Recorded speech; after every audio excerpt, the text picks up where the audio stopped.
And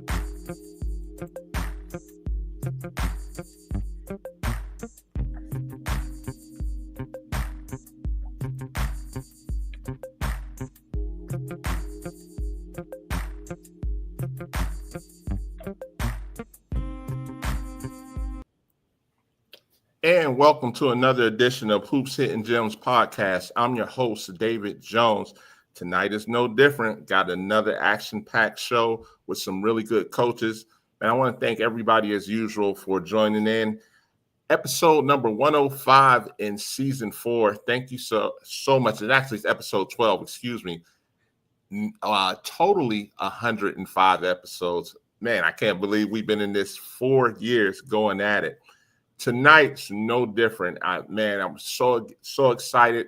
One of the new coaches in the Peach Belt, which is one of the premier D2 conferences in the country. We have a new member in the Peach Belt, Middle Georgia State University, right outside of Macon, Georgia. And we have the new coach, Coach Stephen Rhodes. How you doing today? I'm blessed. Very grateful to be here. I'm excited. Hey, man, congratulations on the new job. Man, for the people that don't know, whether it be Peach Belt, whether it be across the country, tell us about Middle Georgia State University. Oh, yeah, there's a big education factor I got to close right now, that gap. But Middle Georgia, the exciting thing about Middle Georgia, especially when it comes to athletic department, is this how I paint the picture. It's like we're like Apple right now with just the iPod, right? We're right at the early stages, right? We don't have the iPad yet. We don't have the MacBook, but they're coming because just an exciting time for the university of making this transition from NAIA to the Peach Belt. But the beautiful thing about Middle Georgia too is there's 5 campuses, and so like we offer a bunch of different majors. And so like the biggest thing I like to say is I'm not going to defer anybody's dreams because we can offer any major you can think of, right? And so just the school for me that really sold me when it comes down to the people. Like really love the people here and what we're building and the vision. But we're at the ground floor of this thing, and it's ready to take off. I'm excited for the momentum we're building here. Hey, man, listen, I'll be the first to tell you, you are coming to the gauntlet when you talk about D2s. This is one of the top D2s and conferences in the country. When you talk about the Peach Belt, you talk about the PSAC. When you start talking about the MIAA, when you start talking about the Lone Star, when you talk to CIAA, there's some really good D2 conferences, and the Peach Belt is one of those ones where they have multiple teams in the D2 conference, D2 tournament yearly. So, man, you got your hands full, man. I mean, like you said, you're coming, you guys are moving from NAIA to D2. What's going to be the expectation for Middle Georgia State coming into the Peach Belt? Yeah, we want to compete at a high level. Like we want to compete in the top half. The way they're funding us here, the support we're getting poured into with our program, that's the expectation. Now, obviously, to build anything that's going to last, it takes some time. And so I'm not here to do a quick fix and then just jump around. Like I want to build a program. I want to build something that people are going to be proud of, and we become a destination for people. So I'm not going to sit here and say we're trying to cut down nets in year one like that.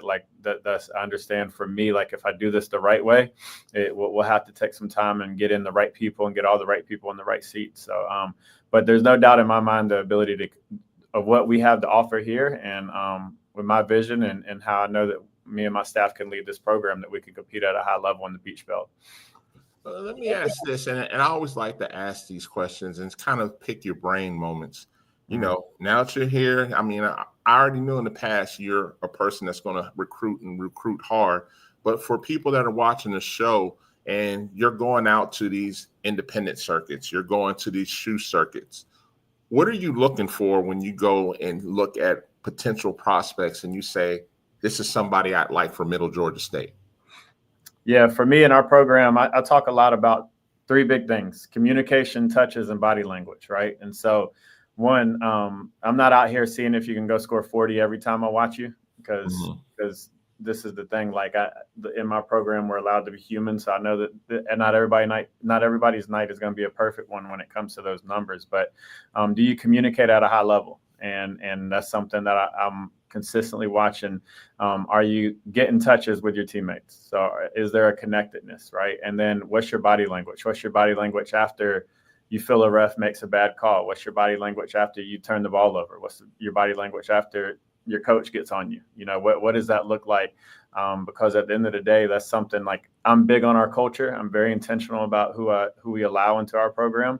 And so for me, like I want to watch your character. I want to see your character on the court. And because at the end of the day, I can call you up right now and you can say all the right things, just like I could say all the right things. But what matters is who we are under pressure. And I want to see what that looks like. And obviously my job as a coach is to develop that and grow that as well. But I want to at least see that that's in you, because that's what I'm a recruit to what we do here. Okay.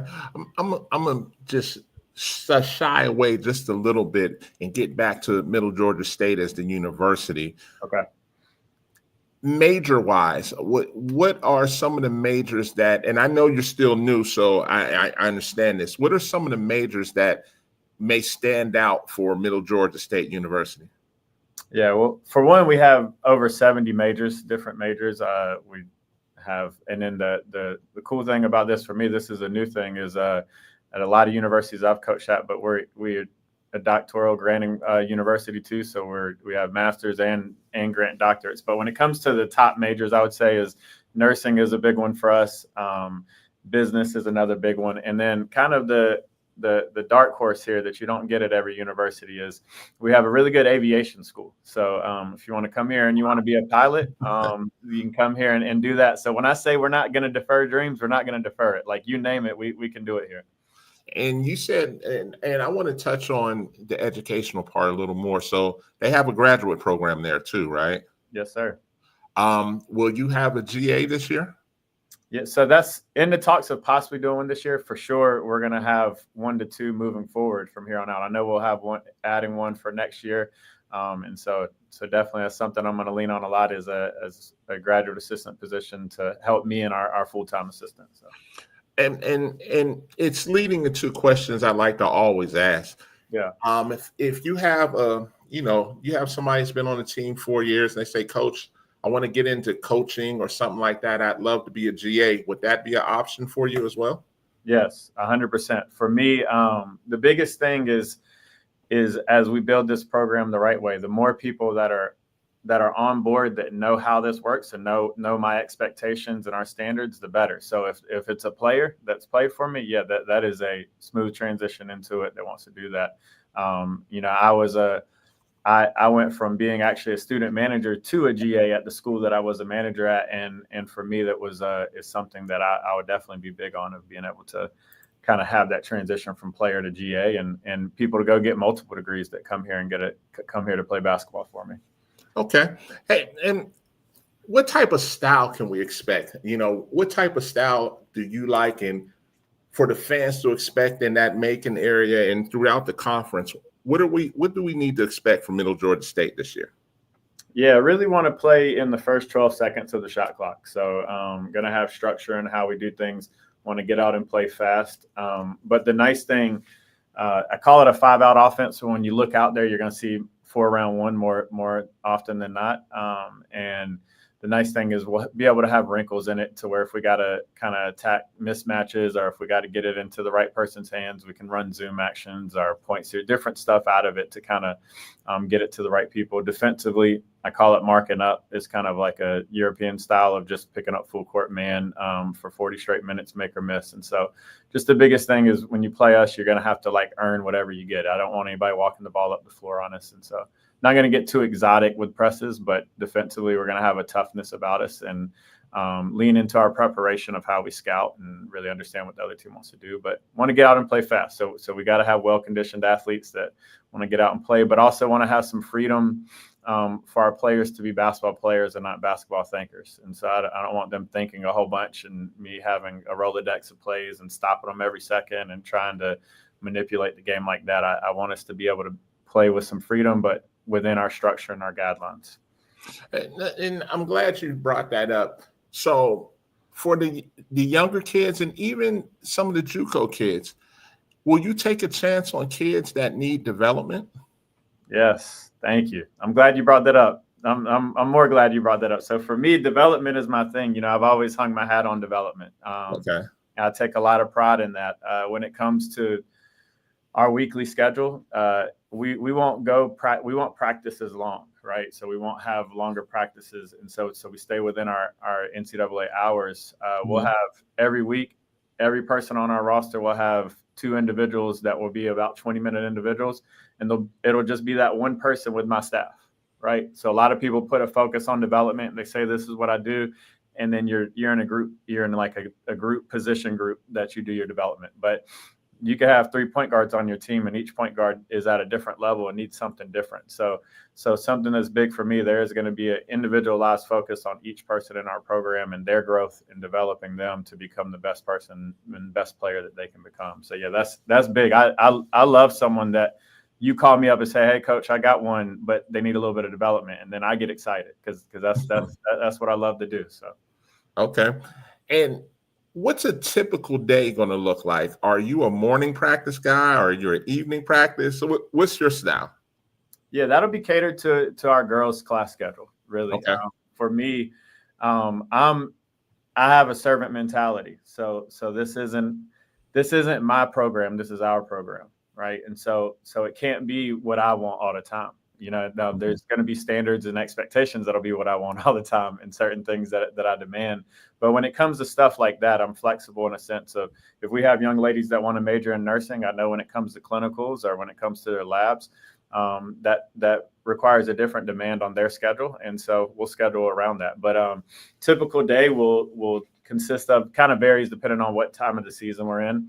But early on, like I said, we'll kind of break it up into parts. So I'm more of a part to whole teacher.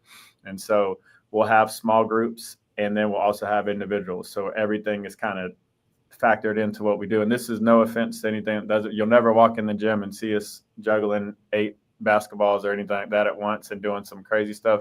There's always going to be purpose, and you're going to see how it fits into what we do and how we play. So that's why we'll be able to break it down into parts early on, build it up into a whole part later, and we'll have like whole practices. But then obviously we'll sprinkle in weights and film and all that, just depending on the season, but it'll vary. But the time depends on our girls, really. Okay. And so what I really like to ask in like those situations, like, it just depends. And I'm glad you did say, because, especially when you get up to upperclassmen, their schedules vary, whether it be early morning or sometimes the only time they could take certain classes for their majors may be late afternoon or late evening, whatever the case may be. So I always love to hear that you're flexible for that. Let me ask this, and, with this being your first year and, for people to really get to know you, tell us about your resume. And when I say resume, I'm not talking accolades. Just tell us where you came from and what it was that got you here, from past experiences, like the certain schools that you came from. Tell us a little bit about you. Yeah. Well, I originally thought I wanted to be a chef, right? I was going to culinary arts school and I love food, right? Okay. My mom's Italian. My dad, I don't know, I'd say he's like a country boy. So like, I can do some good soul food, or I can do some good Italian food. And then my wife's Hispanic, so now I can do some good Hispanic, right? Okay. So I check all of it. So I thought I wanted to be a chef, right? And I started coaching actually like a youth basketball league locally because one of my neighbors asked to coach their kids, and I had a kind of exchange with a player that really made that I felt like God called me to do this. And it was like him speaking to me and said, hey, like, this is where you're supposed to be. This is what you're supposed to do for your career, for your life. This is what you're here for. Right. And so that really led me down the journey to figuring out how to become the best coach I can become. And at that time I was like, hey, I want to be a middle school boys or girls coach or high school boys and girls coach, whatever that was. But then for me, I come from a family of work. So I went to Wilmington, UNC Wilmington, and was an undergrad there and was working out guys at the rec center that wanted to try out for the men's team. And they connected me with Mike Merrill. He's actually the associate head coach at Wofford right now. And he was a Dobo at UNCW then, and he brought me on as a manager. And then their staff left, and Adele Harris, who just got done being the chief of staff for Jerry Stackhouse at Vanderbilt, who's a great mentor and friend of mine. She kept me on. I went on to be a graduate assistant for her.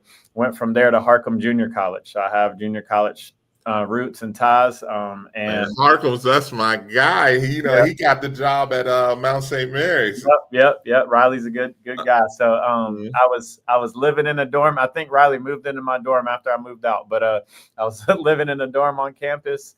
And eating the dining hall food, and that was my whole thing. I was making $7,000 a year, and I thought I made it. I thought I was living life. So then I went from there to Belmont Abbey College with Jason Williams, was the head coach there. We built something special there. My last year went on to the Elite Eight in NCAA Division II national tournament. So know what that looks like. I know what a high level Division II program looks like. Went from there to Radford, and then had a short stay at Radford University. Then went another friend of the show, friend, and then went from Radford to North Carolina A&T with Terrell Robinson, another friend of the show. Down nets and had a lot of fun there. And Terrell Robinson is, if people don't know, he's one of the best coaches in sports period across basketball, football, doesn't matter. He's amazing at what he does, and so very grateful for him. Then went back with Jason from Belmont Abbey because he got the job at USC Upstate. Went to go be his associate head coach the past 3 years. And for me, that was important. I wanted to know how to build a program from scratch from day one. And so really learned a lot over the past 3 years that is going to carry over into what I'm doing now at Middle Georgia. I like that. And boy, you just dropped some jewels, but I have to ask this because, it's so important. We talk on the defensive side, and I yell this every interview. How important is it for a young lady to come into your program and know the defensive shell drill? Yeah, they're going to struggle if not. If they don't know what the midline is, if they don't know how to be on the line, up the line, if they don't know that, it's gonna be a learning curve. But the thing about it for me is I am a teacher at heart. Like I love to teach, and so the ability for them to come in and me being able to close that gap is something that will excite me to be able to do. But yeah, we'll spend a lot of time in shell and different variations of shell, working on our step ups and drops and whatever, you name it. Like, because defense is something for me I take a lot of pride in. Like probably the most exciting part of the game for me is being able to prepare for an opponent and making sure that then we're able to do things defensively to take that away. And I named a lot of people in my journey, and there's a lot of good ones. Yeah, there's a lot of coaches I work for that take a lot of pride on that defensive side of the basketball, and so I feel like I'd be letting them down if we didn't do shell drill and didn't know how to do it at a high level. So this question right here, it's kind of a caveat off of everything that's just been asked. And a lot of people coming in, especially high school kids, don't understand the attention to detail when it comes to this, because a good portion of the time since I broadcast these Peach Belt games, it always comes down to usually the last 5 to 6 minutes. And, it's back and forth. And of course, it's about execution. But like I said, it's attention to detail as well. And I say that because it leads to this question: how important is the film room for you? Oh, man. Yeah. Now, look, I got here to my office today, and for me, I don't know if it's just how I am, but there better be TVs in every room we got, right? So I got a TV sitting here with a mount. I'm ready to put it up in here. I'm going to put it up in my assistant's office. So anytime we're hanging out, it can turn into a film session, is why I say that, right? So we got a film room, but if you come to hang out in my office, you got a question, like that film never lies. And so for me, you're telling the truth. It comes down to the details, right? And so I'm a why and how person. I'm not a what person. So I think there's a lot of people that will scream what's, and so they might say, hey, stop turning the ball over or make your layups, right? And I feel like every basketball player that's ever played wants to make the layups and they don't want to turn the ball over. So if I'm just yelling a what, I'm not helping them, right? And so I'm big on breaking down whys and like how to fix it. So if someone's turned the ball over, I need to show them, hey, next time you get to that paint, play off of 2 feet, pass with your outside hand instead of across your body, to really break down the details of fixing that what instead of just telling them the what. And film really helps that because, I have a crazy basketball mind and I can see a lot of things and I can say it and communicate it. And the girls might look at me like I got 8 heads, but film film makes it to where I could show it to them, and then they see I only got one head. So, and I like that. So for you in your presentations, is a lot of times, sure, we can just throw up film and we can dissect it and break it down. So when you have your film sessions, and I like to ask a lot of coaches this as well, do you cater it to each player? And like, let's say, for instance, I don't know if you film practice or not. Like you film practice and you may bring them in and say, hey, I see you're struggling with this. We need to work on this. And do you break it down by film right there, like in practice, to say, this is what you're doing wrong in practice, i.e. it's showing in the game as well? Do you break it down like that? Or what's your philosophy like that? Yeah. In a team setting, so this is kind of like a key piece to this. So like I talked about how big I am on development and individual development. And so Floyd Mayweather was actually on a podcast, and someone asked him, you know, what made him as good as he was as a boxer, right? And he talked about it as far as he was told when he was 10 years old that you learn in 3 ways. Like you only learn 3 different ways in life. You learn by watching, and you learn by listening, and you learn by doing, right? And he was like, I'm going to master those 3 every day. And that's what he really focused on. And so for me, it's important that in my teaching that we master those 3 things. And so we're going to get a lot of reps. So we're going to learn a lot through doing. We're going to get a lot of reps watching film. So get a lot through watching. And then there's going to be a lot of communication in our program and how we do things. But so for me, it's important though, is if we do a lot of if we're in a team setting and I'm only trying to grow an individual in a team setting, then I'm going to fail as a leader, right? And so for me, each position will have to get with their position coach and watch position film. I'll have different film to where they'll come in my office and it'll be more of an individualized setting so they can see things that they're making mistakes on. If it's someone that's not playing as much, they'll watch position film for their position with me. And so be able to grow there. In a team setting, we're going to watch more culture stuff. We're going to watch our communication. We're going to watch our touches. We're going to watch our body language. But then from there also, we'll obviously watch like scout stuff. So kind of getting ready for our next opponents. But team setting, we'll focus more on our culture and kind of who we are and how we go about things. But then we're going to have an emphasis on individual film, because I just feel like things will get lost if I'm always addressing an individual in a group setting every single time. So, and this is, it just depends on, it's program by program. When we start talking development, will you have a developmental team as well? No, actually won't. So the one interesting thing about Middle Georgia is you know how at a lot of Division II schools and like a lot of programs are kind of really fund themselves, right? And so they have to hold larger rosters or they have to hold developmental teams. The beautiful thing about Middle Georgia is there is over 8,400 students at our university, right? Ooh, okay. And now it's between 5 campuses and online classes. So you still get a small class size on campus. So you still get like a really small community class size filled. But when I say that, there's not an issue of funding, right? And so that's the good thing in my seat, in a sense of I can hold however small or however big a roster I want.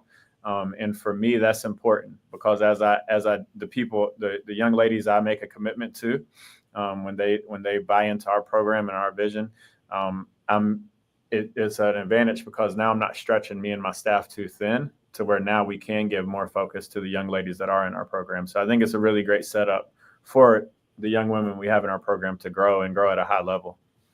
Now, and I'm glad you brought that up, because, you know, we're talking scenarios, and I always want to talk this scenario as well. Are you going to stack scholarships? Are you fully funded? How is that going to work at Middle Georgia? Yeah, all the above. So, okay. we have a good situation there, but then we'll be able to stack. The nice thing is, in the state of Georgia too, you know, really want to. I think there's a lot of talent in the state of Georgia. Obviously, I'm not saying anything that nobody doesn't know, right? There's a lot of talented, and there's a lot of young ladies that get overlooked too, but especially ones that are kind of in those pockets outside of Atlanta, right? Yes. And so the nice thing about the state of Georgia though is we got stuff like the Hope Scholarship, and so being able to stack stuff like that for our young ladies, we'll be able to do that. So a high academic young women, and then be able to stack that with athletic to be able to make it to where they're getting really a Division I experience at the end of the day of what it looks like when it comes to taking care of them as people, and then taking care of them as athletes as well. So.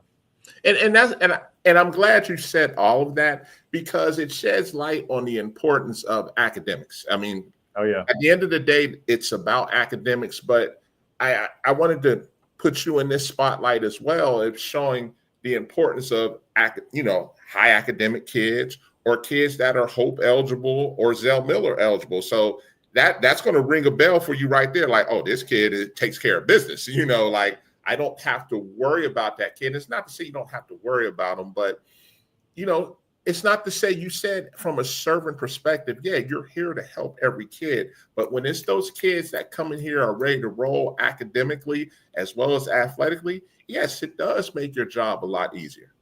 Yeah, definitely. I mean, and as I talk about culture, like I would be lying to the young ladies I recruit if I was just talking about culture and I wasn't intentional about building it at that starting point. And culture is all about the people you have. It's not about the words you have on a wall, right? It's that's not what culture is. It's all about the people you have. So it's important that I'm bringing in the right people. And if I'm bringing in multiple people that are over 3.5 GPAs and are high achievers off the court, now I have a bunch of like-minded people in our culture, and now it can thrive and grow at a high level. Absolutely. I love that. Now, and that leads to this as well. Will study hall be mandatory?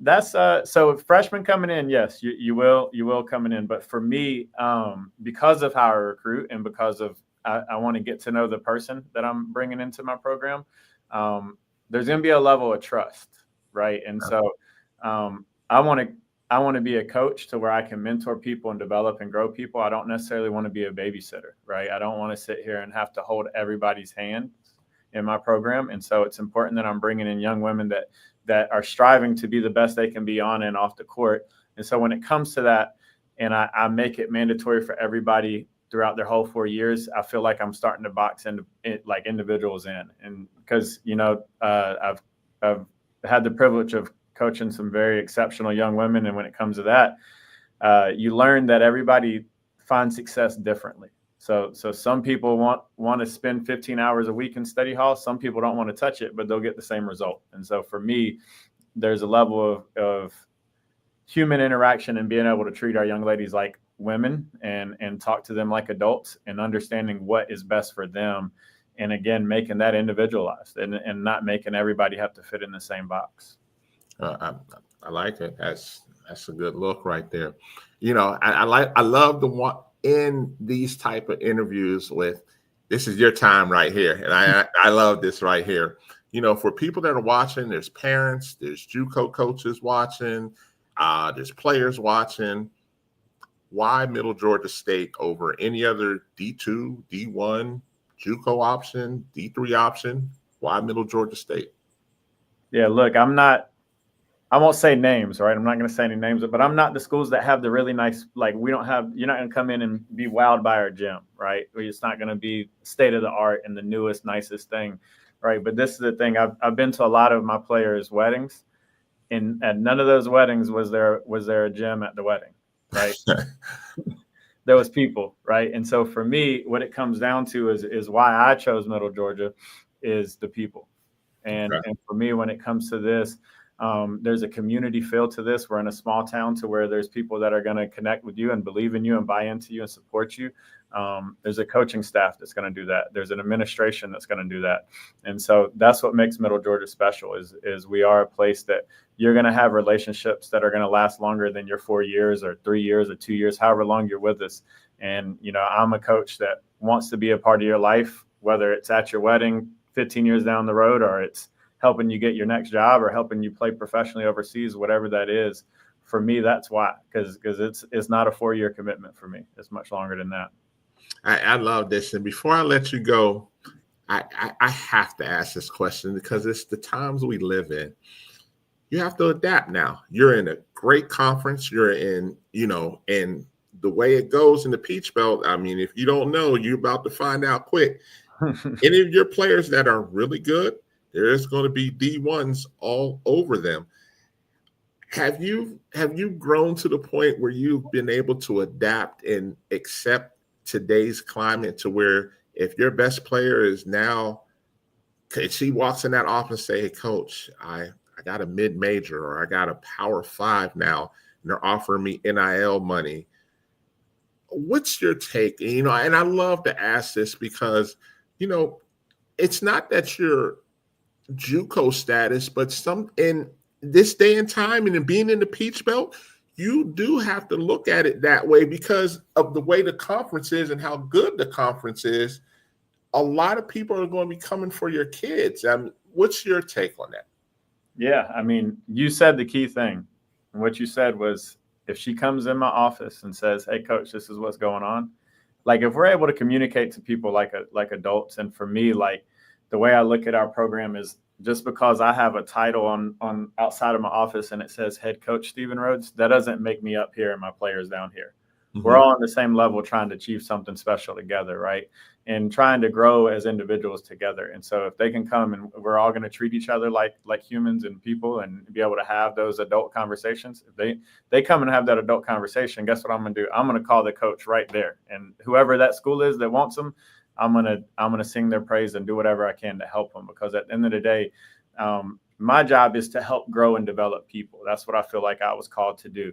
If that means I'm doing it for a year or 2 years, like it's not for me to say how long I'm supposed to be a part of like that journey of playing the major role, right? If I got to drop back and be in a support role and in the back and just cheerlead, like I'll do it. So like if it means that they're going to what they feel is a better opportunity for them, I'm going to completely support that. Now, I want people to be a part of this. And I think the way I'll build it and the way this program and this culture will be, I don't think people are going to want to leave it often. But for me, too, I really pour into the development. So like if people grow in my program and want to move on to other opportunities, then, yeah, I'm fully in support of that. Hey, man, I love it, man. You knocked this one out the park, man. Welcome to Georgia. I know we're going to see each other plenty of times between the Peach Belt, now you're blessed now. All you got to do is come up the road 45 minutes an hour, and now you got almost every circuit stops through Atlanta, even the independent ones. You already know there's really good basketball. And I'm going to say this too as well, and I want people to hear this that are outside of Atlanta. There's some really good basketball in South Georgia that a lot of people don't know about. From Macon down, there's some really good basketball. There's some good basketball in Augusta as well. So I would implore you to take a look at those. Savannah, don't kill me, Savannah. Savannah as well. There's some really good basketball in Savannah as well. So I would say look under every rock in Georgia. And, I mean, we got Alabama next to us. We got the sleeper state in South Carolina to the other side of us. We got Tennessee. We got North Carolina. There's some just surrounding, like you're going to be blessed. And that's not to say you're not only recruiting those states, but you got a lot to choose from in these areas. And I like to call it in that 5 to 6 hour radius. You got a lot to choose from.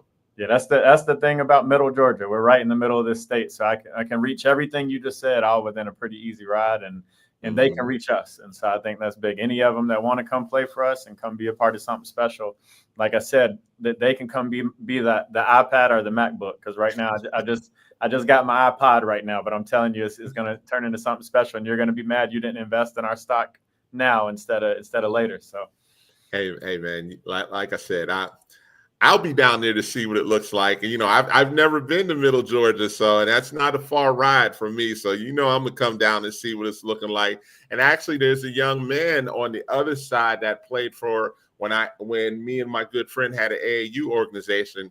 He's down there, Taj Evans. He's down there for the men's side. So, we always like to try and support the kids that used to play for us, when we did have an AAU organization. So not only do I want to see the campus, I want to see the kid, because we like to, try and see at least one game to see how they're doing as well. Yeah, come anytime, and then I can show you that I can cook. I'll throw something on the grill for you too.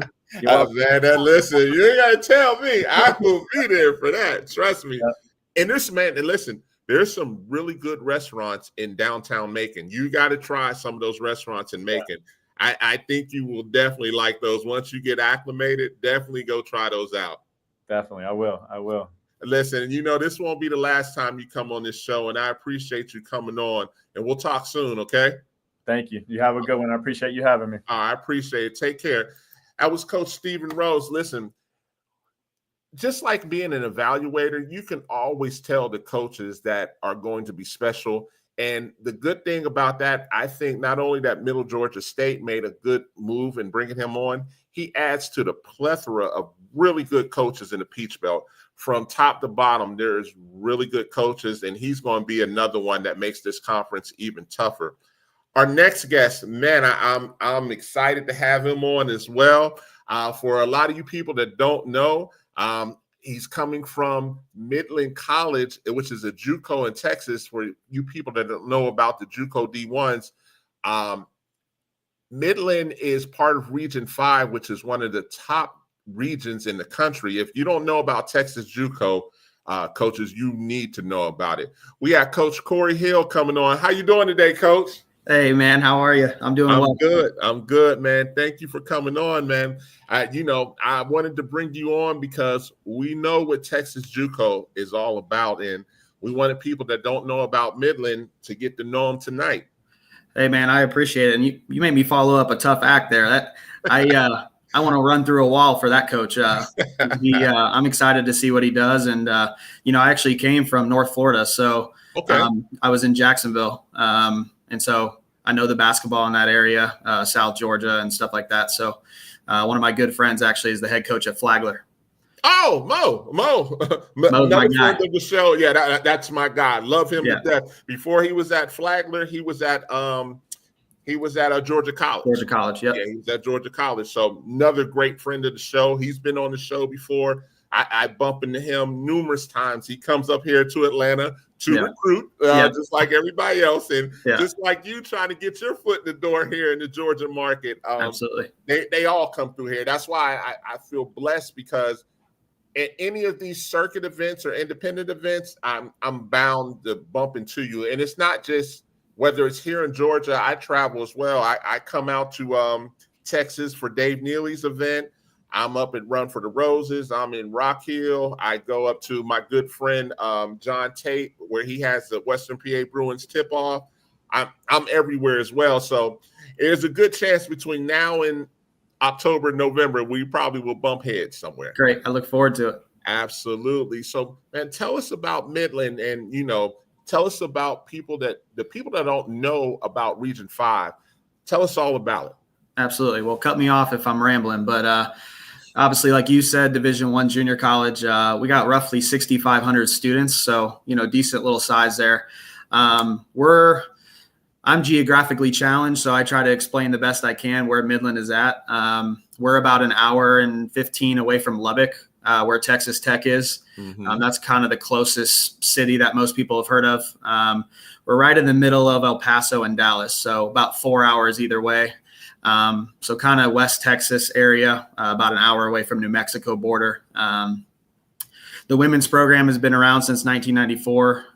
Coach Jones is actually the only coach that's ever coached at Midland College. So he started the program in 1994, which is still crazy. Every time I say it, I'm like, man, that's close to the year I was born. So it's crazy to see how long he's been there, and just had a great career. Is going to be a future Hall of Famer.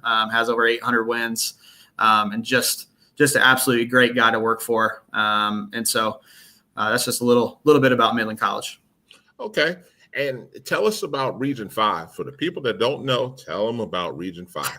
Well, it's funny because I was doing some homework. I wanted to watch it a little bit. So I watched your interview with Coach, is it Gilbert from Ranger? Uh-huh. Yeah. Yes. So he got me a little worried that he's going to have the Ranger squad looking good for this year. So they're on the other side of Region 5. So we split conferences. He's got like McLennan and Weatherford and places like that. And then we have obviously South Plains, New Mexico Junior College, Odessa. I think last year, not this past season, but the season before, there was three teams from our conference in the Elite Eight. So it's wild, man. We won 19 games this year, and we didn't even make the playoffs. So we have to finish in the top 4 of our conference, and then the top 4 of the West and the top 4 of the North, they kind of play in a little tournament to see who goes to national tournament. And man, what people don't know, like Region 5 is tough, but And on the other side, you got Region 14. That's just this. I mean, all of Texas JUCO, for people that don't know, it's a privilege to play in Texas JUCO. And that's why Dave Neely's event has, 300 coaches there at that event, because it's the talent. Like, don't get me wrong, Georgia, we have talent. But Texas is my sisters live in Houston, and I'm fortunate enough to get to see some of the games in the Houston area as well. And it's just different. I mean, there's really good basketball from Dallas to Austin, like you said, down to Lubbock, down to Houston. I mean, it's all over, out to Beaumont. I mean, even in West Texas as well. And then don't forget San Antonio, don't kill me. But there's some really good basketball all over the state, from high school to JUCO, to D2, of course, the D1s. There's Texas, people like to think of Texas, oh, it's a football state. Yes, it is. But there's some really good basketball in Texas as well. And JUCO it's the caveat between, in my opinion, Texas, Florida, Midwest JUCOs. Those are your top three right there. I mean, you guys can argue me down, but that's just what it is. I mean, between Texas, Florida, and then the Midwest, we start talking Kansas and Iowa and all of those places that have really good JUCOs. That's JUCO country, in my opinion. Yeah, absolutely. I was just saying it the other day to somebody, Region 5 and Region 8. I mean, between the two of us, I think we had 10 teams, 9 or 10 teams that made the top 25 this year. And then right behind you got, Hutchinson and Dodge City and, all those there in the Kansas area. I mean, it's some good basketball for sure. Yeah. And that makes your job tough, because like you said, you win 19 games and you're going home. That's a lot of these other regions. You win 19, 20 games. Oh, you pouring something out in the locker room, celebrating because you're going to the tournament. But the other thing, like you said, it prepares you guys to make those deep runs in the NJCAA tournament, because, man, you guys are playing. You're killing each other from day one. You're killing each other. And now you're battle tested when it comes February and March, because you played so many close games. And like you said in the conversation before, it comes down to detail at the end of the day. Because, I mean, it's not even about talent, because a lot of times you guys are evenly matched because you have so many good players. It comes down to who's executing in those last 5 minutes. And I don't care if it's JUCO, because when people don't understand, this D1 JUCO in Texas, this is mid-major and up type basketball. Would you agree? Yeah, I would agree. Every year is different, depending on the kids we recruit. But you look at our situation this year, we were the type of team that, we beat New Mexico Junior College, who was number 1 in the country. We beat them at their place. And then a week later, we end up losing to, or 2 weeks later, we end up losing to Clarendon, who was, right kind of in the middle of our conference. We beat them by 40 the week before. So it's like what we always tell the girls is consistency. I mean, that's the biggest thing I see. I mean, we might not have, to have 6, 7, 8 Division I players on the floor at one time. I mean, like I was watching Northwest Florida play, and I know you were talking on the show earlier. I mean, they got all sorts of girls. I'm like, dang. And their guard play is impeccable. Their guard play. Yeah. Oh my goodness. So, but I mean, to that point, we had one girl this year that signed Division I FIU, but most of the starting lineup, they're going to go Division II. And so, and we were good enough to beat, some of the best teams in the country. So it really just comes down to consistency.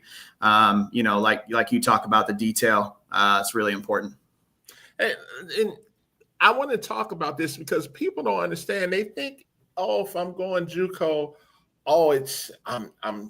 there's nothing there. You guys have a really good setup, and people don't. That's why I'm bringing you on the show, because people don't understand. Like you guys have dorms, right? Yes, sir.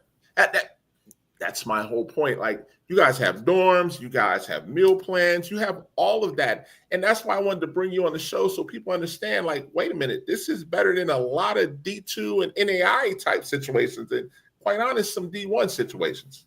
Yeah, we run across a lot of recruits that we kind of of shake our head and we're like, man, we obviously respect their decision at the end of the day, but there's some kids that will go to some JUCOs on the West Coast that don't offer as much scholarship, some Division III or some NAI opportunities that don't offer really any money, and they're having to pay 15, 20K to go to school. And I'm like, I mean, and for me, I try to be patient, right? Because there are so many young women out there that are looking to play, looking for an opportunity. And so there's always going to be someone out there that's the right fit for Midland College. But I'm always like, man, I just feel like you're missing an opportunity sometimes, Boy, did we have that conversation earlier this week, and you were just in complete baffled, like, wait, what? And I was like, yes. And you just, I mean, we were talking online about this, and I was like, yeah, but a lot of people don't understand. They're thinking this is their only shot. They're going to pay. And listen, I get we're in May. No, don't get me wrong. I totally understand we're in May, and you have some kids that are starting to panic. Yeah. They don't have the offer per se. So by the time you come around, they've jumped at the first thing smoking. I get it. I'm not here to chastise because you have an opportunity. What would be your thought, for those kids when it comes February and they're a senior and they don't have, quote, what they want, or, they're just trying to go to school? Because sometimes you have mom and dad saying, where are you going? What you going to do? Where you going? What you going to do? What's your thought on this? Well, that's a great question. And you probably see this all the time. I think the biggest thing is like there are so many people, so many adults that are in these young kids' ears, and they're telling them all these things. And I just pray that, the right people are sharing the right information. That's my biggest thing. I tell the recruits straight up, man, if you are not a good fit for Midland College, and we can see that, even if you're the best player in the world, I'm not going to convince you to do something you don't want to do. But I'm just, it is, I don't know, man. I'm just thinking about it is tough. But what I will say is this: if we're trying to tell the seniors, because we have this problem right now, 2025s, they're still available, they're still looking. They might maybe have some D2s, some NAIAs, some JUCOs, and they're still waiting. They're still playing in the April and the May live period. And we got a couple. We actually got a Georgia kid that we're trying to get. But what I tell them is if a Division I, most of the time, if a Division I is going to reach out and offer you this late in the game, a high school senior, it's most likely not going to be a great situation. Now, I don't say that out loud, but because, sometimes there's new coaches and sometimes the roster turnover is crazy. You guys have been probably talking about the portal nonstop. Yes. I completely know how it is, and I know that there's certain situations, but the Division I coaches that I've met out, recruiting, they have told me, I mean, they're not looking for 2025 seniors right now. They're looking for transfers. They're looking for, Division I, Division II transfers and JUCO transfers. And so we just tell the kids, like, they want to go D3 or D2 and then try to jump to D1. Those D2 and those D3 coaches do not want you to go to another school. Our job as a junior college is to help prepare you to go to another school. That is our main goal, is to help you be ready to go to another school. So that's actually what we're trying to do. So these people that go Division II and they're like, oh, I'm just going to play 1 year, be really great, and then bounce up to D1. I'm just shaking my head. I'm like, I don't get it. Well, and I'm going to go back and forth because I like to toe that line. I think what you just said is spot on for the most part, but because of the way the climate has changed, it's forcing everybody to think that way now. Now, with them being forced to think that way, it's not reality for everybody. And to your point of what you're saying, and I want to go even further on this, but before I do, I did want to touch on that because, like you said, you said it earlier, like these coaches are in the portal. They're looking at JUCO. And the crazy part now is, man, I hate to say this, but JUCO is almost now second to a portal because everybody's looking to see, okay, what are the high majors going to do first? What are the mid majors going to do? Then they're like, okay, now we'll look at JUCOs. Now, with the exception of, and I'll say this with no shame, We start talking Texas, Florida, Midwest. Yeah, they're going to look at y'all because they're like, yeah, we want them. Everybody else, y'all going to wait. Yeah. I'm sorry. That's where we are. That's what it is. Because, like I said, when I go to these jamborees and you guys are there, as I say, the big boys. So when the big boys are there, I'm going to see Coach DeRue from Texas Tech. I'm going to see Texas. I'm going to see Houston. I'm going to see every SEC school. I'm going to see every Big 12 school there because they know what you guys bring to the table.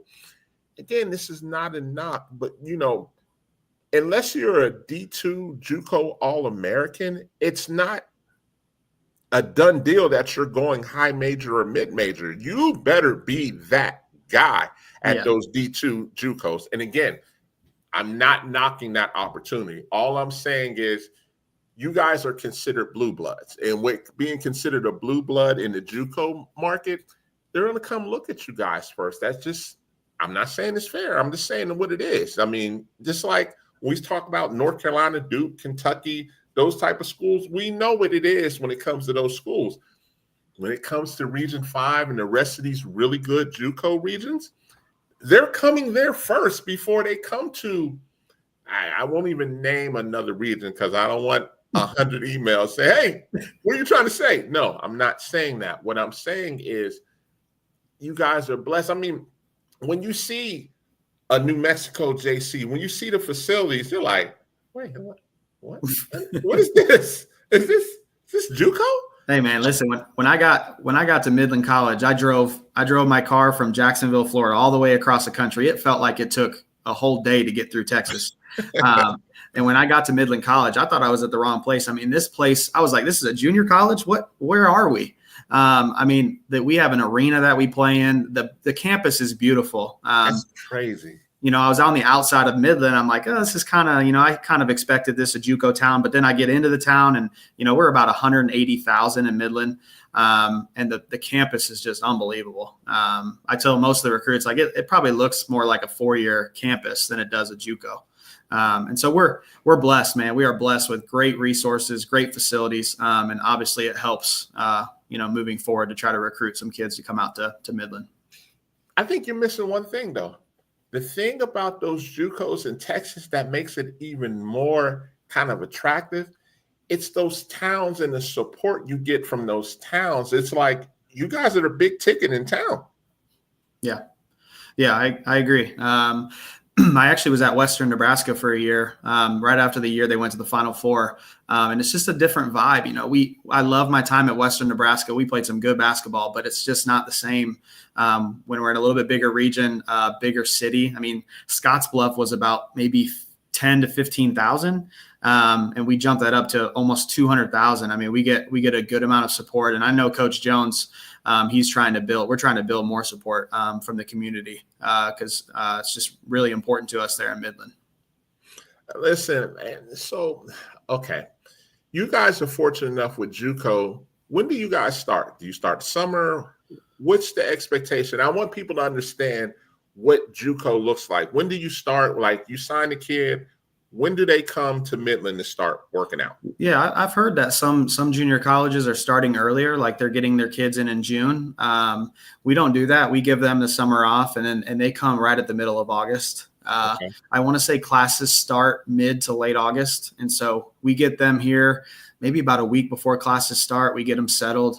We get everything situated in their dorm, and then they're off to the races. Trying to get ready in the fall for the showcases and stuff. So. And I'm glad you just brought that up. Before showcases start, you guys have what's called kind of like a tour where the college coaches come in September, correct? Yeah. Can you elaborate on that?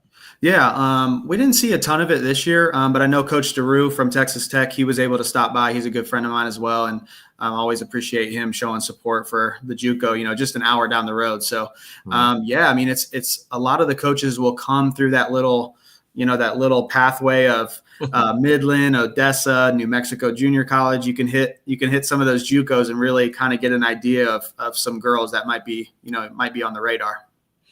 So let me ask this, and I love to ask this, like being in the region you're at, you have to recruit nationally. This isn't I'm just going to recruit within the region and make it happen.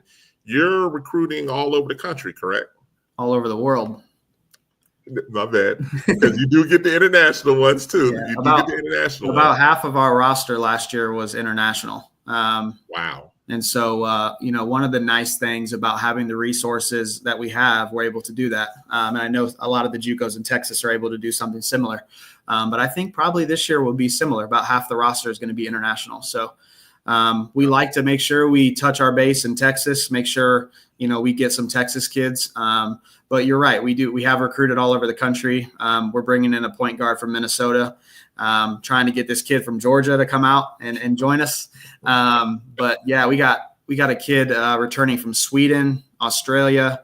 We had a kid this year from Germany.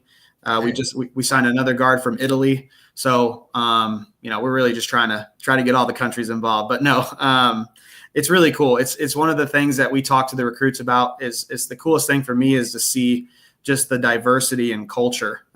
These kids come from all different places of the world. And it helps, they all just come together and they all got to figure out each other's background and culture. And it's just really cool. It's really cool to see.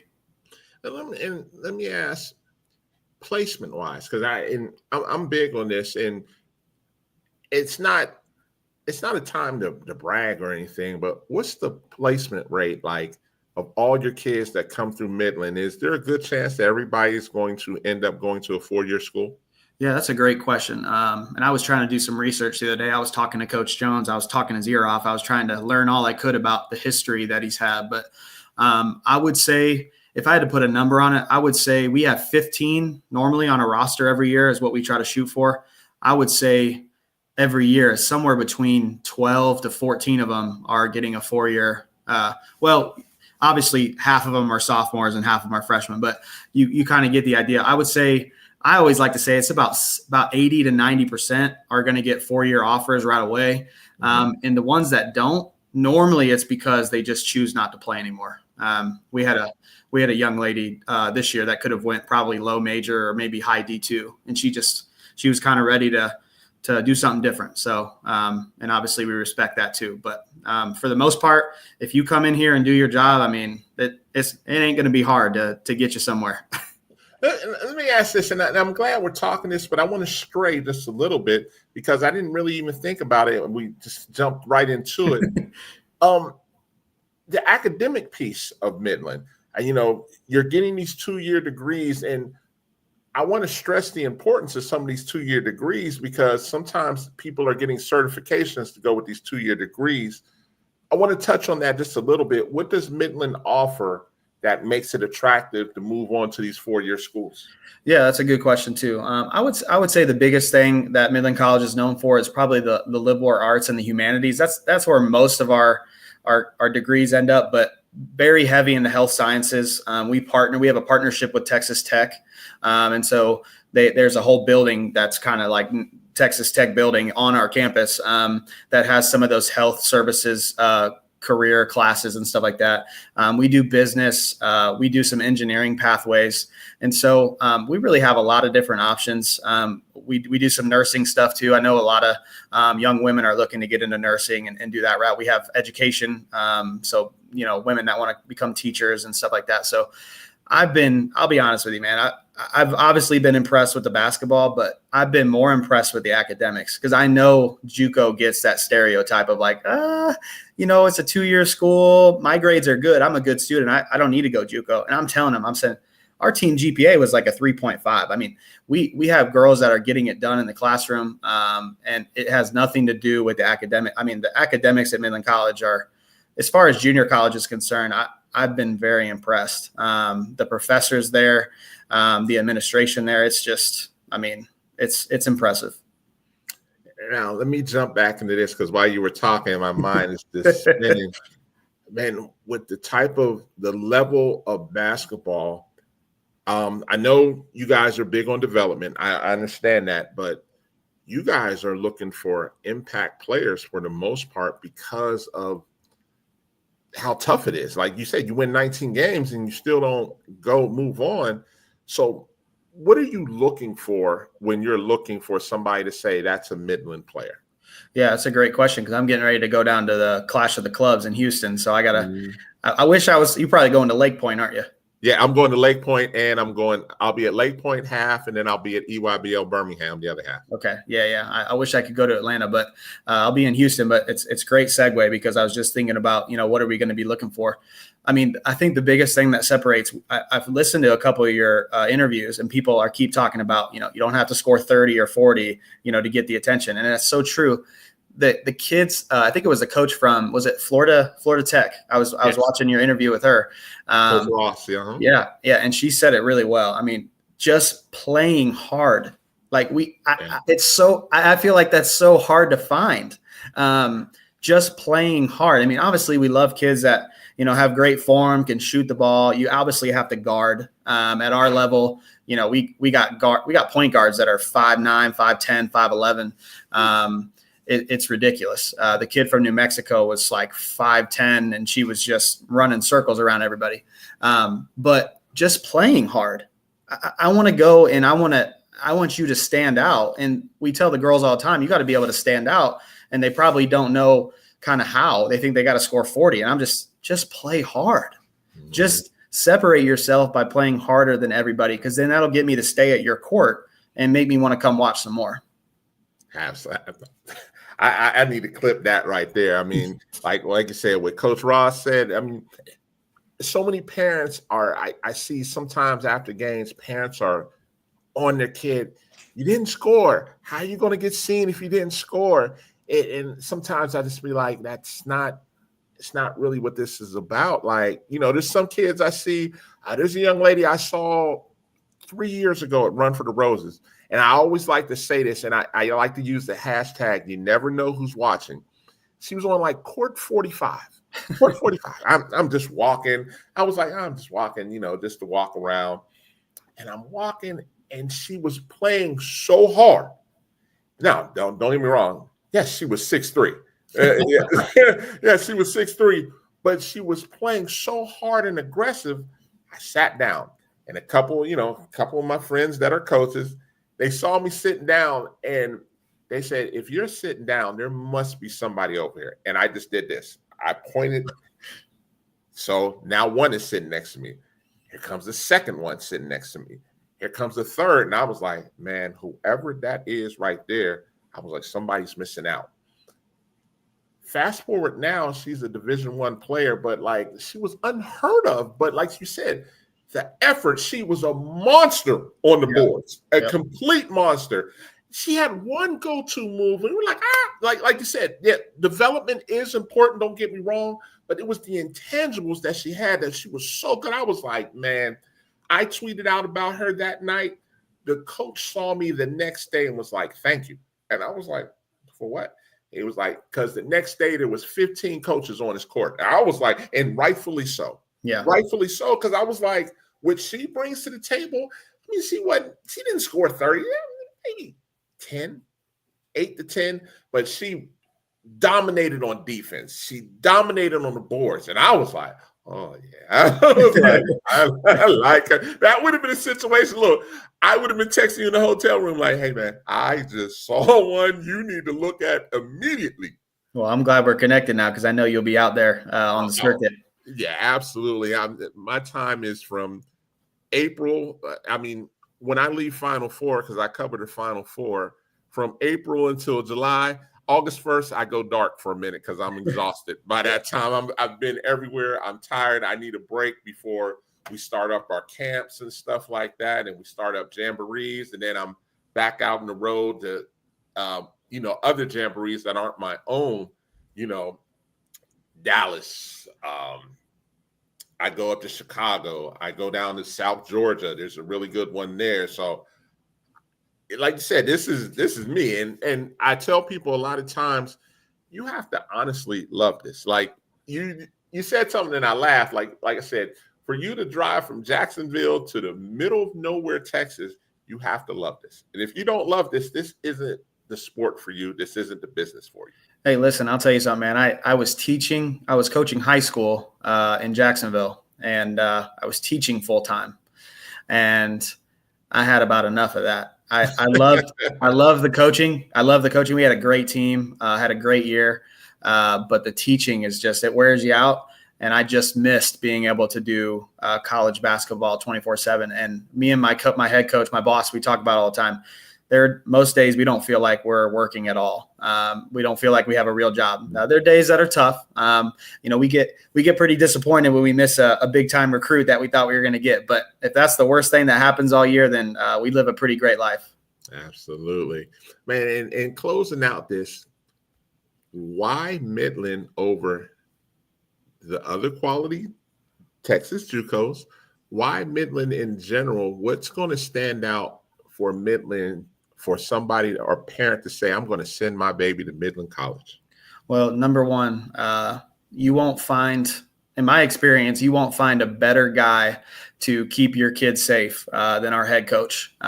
Between him and our athletic director, Forrest Allen, I mean, they care. They will go above and beyond for these young women. All the coaches on staff will drop whatever they're doing to make sure they take care of their kids. And, I could say that, and, I could be full of it, but you really don't know until you get there. And so I would just encourage people to find out for themselves. But when I tell you that there's a reason why I'm going to stay as long as I can, because they treat me well. They treat the staff well, they treat the kids well. And it's just a great place to be. So, the basketball is great, man. We could talk basketball till we're blue in the face. We don't have to wear it out, right? We know Texas JUCOs are legit. But I think it's more than just that. It's about the fit. They're going to be, some of them are thousands and thousands of miles away from home. And their parents really want to know that their kids are taken care of. And that's first and foremost for us. Absolutely. I couldn't agree with you more. Hey, man, I thank you for coming on tonight. For people that don't know about Midland, do your research. And before I let you go, hey, I'm sure there's going to be a number of AAU directors. There's going to be a number of D1, D2, and other coaches that are going to inquire, how can they contact you? How can they contact you? Yeah, I mean, I'll leave my number, I'll leave my email, whatever you think the best way. I love connecting with people. I'm probably going to reach out to Coach Rhodes after we're done. I know you got to talk to him too, but it's just a guy that I'd be willing to drive across the country to come see a practice. I mean, I love learning from other people, and I think what you're doing here is awesome. So my phone number, I don't know how you do it, but it's up to you. Hey, listen, this is however you want it. If you want to give your number, you want to give your email, you want to give your social media, this is your presence. This is your time to shine. Yeah, I give it out loud, or you want me to type it in? How do I do it? No, give it out loud. Let them know, because people are going to watch this. This is going to be on YouTube. It's live right now, but people will see the rerun on YouTube as well. Yeah, well, even more people watch it on the reruns. Sure. Well, my phone number is 309-339-7843. Okay. And then I love my email. Everybody loves my email. It's chill@midland.edu. So just chill@midland.edu. So feel free to shoot me a call or an email. Would love to connect.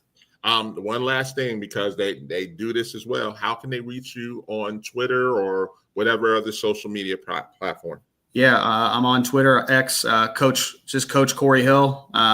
We also have an Instagram, Midland College Women's Basketball.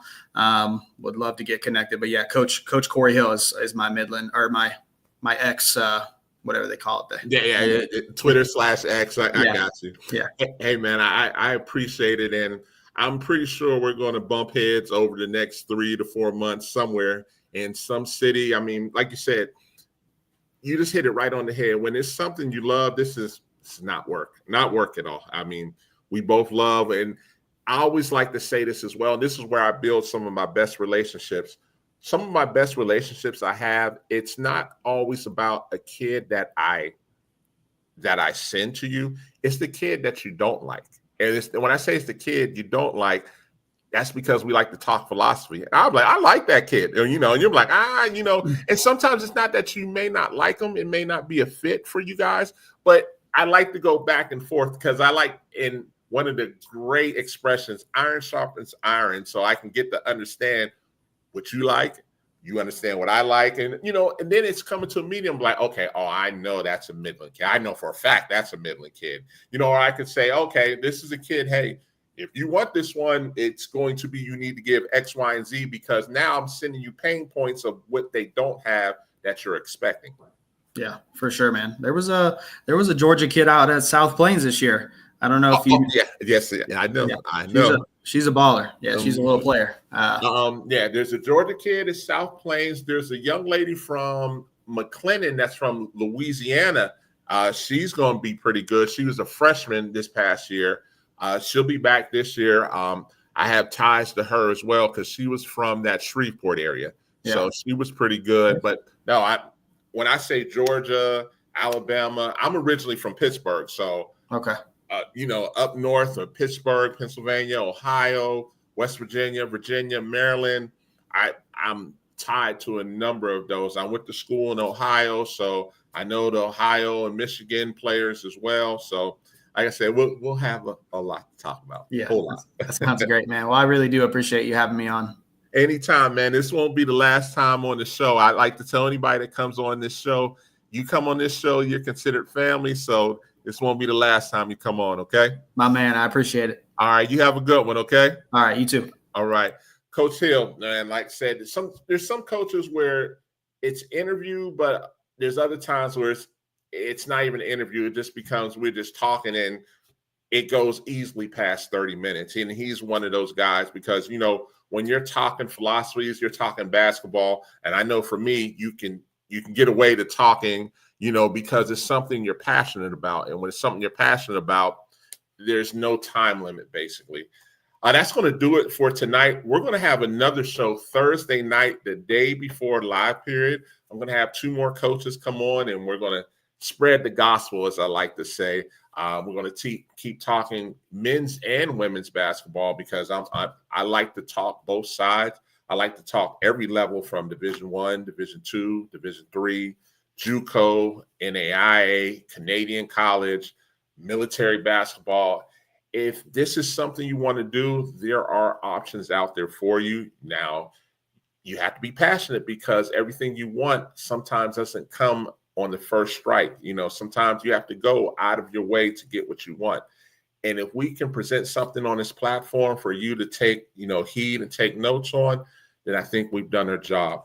You guys have a good night. We're going to see you on Sunday. Not Sunday. We're going to see you on Thursday as another special edition. I'm your host, David Jones. Good night.